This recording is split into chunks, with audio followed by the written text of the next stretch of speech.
Hello, it's Neil Getz, and I am at Shethin Stone Circle, although it's categorised as a cairn, and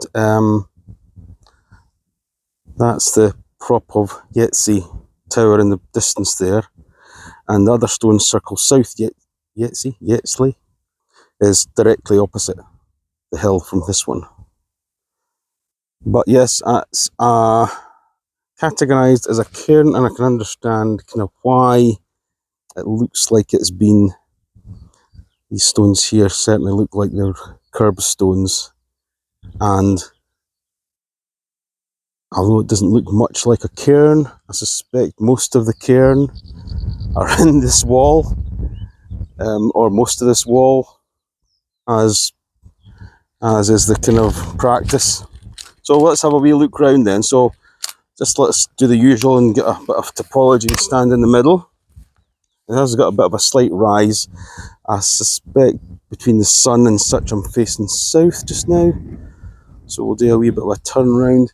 Again, a relatively kind of undulating type. We are on a bit of a rise, so it has got a bit of a view all round.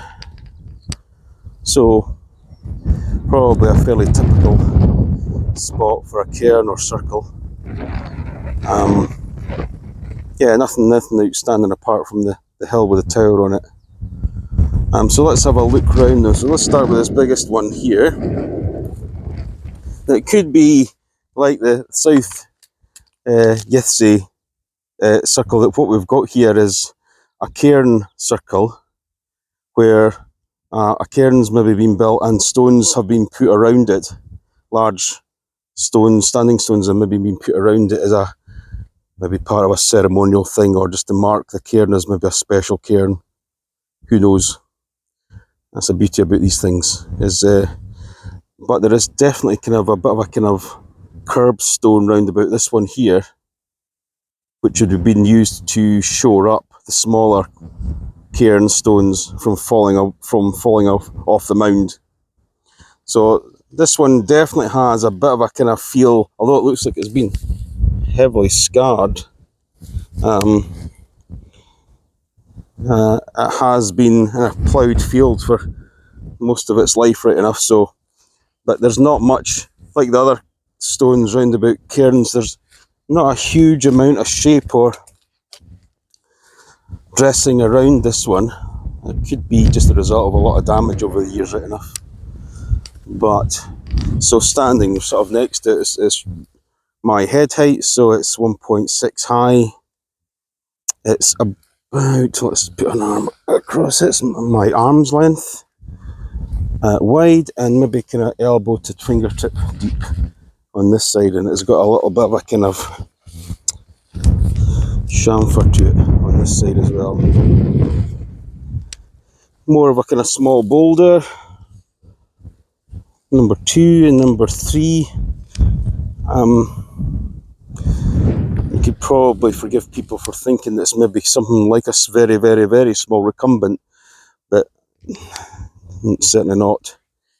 It's too small a diameter to be compared to the rest of the recumbent stone circles for a start, and you'd expect that flanker and that flanker to be right next to them.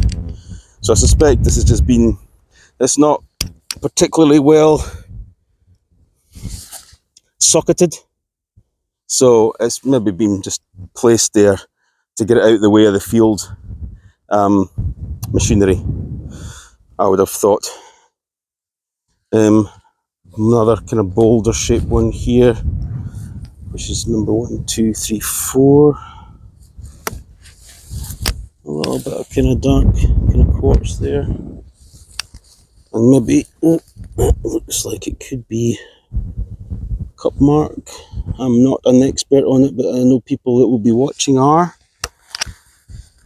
Is there any more? Maybe cup marks, maybe not really. And then another. What one is this one? This one's more like maybe up to my kind of chest height boulder shape. I'm maybe just imagining putting sort of things together about them, but I kind of feel that cairn circles are kind of thug type boulders. They're just like, there's no real particular shape needed for them to be, or dressed, or, you know, particularly chosen for a particular reason, but it just feels like they're maybe just been chosen for their size and their presence around a cairn, rather than like for a recumbent stone circle, which tend to be far more selected, or seem to be anyway. Nice black quartz in there. So a nice, I'm thinking this is probably pure quartz, so it looks like it, and it would give you the impression of being a kind of curb stone, a kind of slab type curb stone. Stone's just outside the circle line on its side. Another one over here, kind of round. They would certainly give you the impression of being curb stones round about a cairn, a central cairn, and the cairn might be tiny compared to what it used to be. These stones conceivably could have been easily, very easily, moved by man or machine into these positions to reduce the circle size to give the farmer more field space. They could have conceivably been a far larger cairn, and the stones been circling round them, either curb stones or larger circle stones all the way around. It could have been a far larger monument. And over the years, because the cairn's been robbed to create the dikes, smaller and smaller, the farmers decided to move the stones in to make it a smaller circle to make more use of the field. Is a potential possibility. Lots of farmers decided, for their own reasons, to remove the stones completely. That stone there would be ideal for a gate post at the end of a dike, for example, and most of them have turned up to be like that. So a little walk around this Shethin Cairn stone circle. Relatively easy to get through. There's a little lay-by just on the B road, just the other side of this forest. There's a nice little track through the forest. A small fence to kind of clamber over, but nothing too technical, and a walk through the field. So relatively accessible, but everything's subjective when it comes to access. So worth a wee visit if you're in the area. Certainly, I can be kind of bagged by doing the tower and the other circle on the other side of the hill, no bother at all, within a couple of hours, I would say. But yeah, worth a little look round, and just out of curiosity, really. But yeah, these stones look to me like fairly rough. Not particularly, maybe apart from that one, not particularly chosen or selected or dressed in any way, but maybe in just some kind of way of depicting that this cairn was more special than the others. I don't know.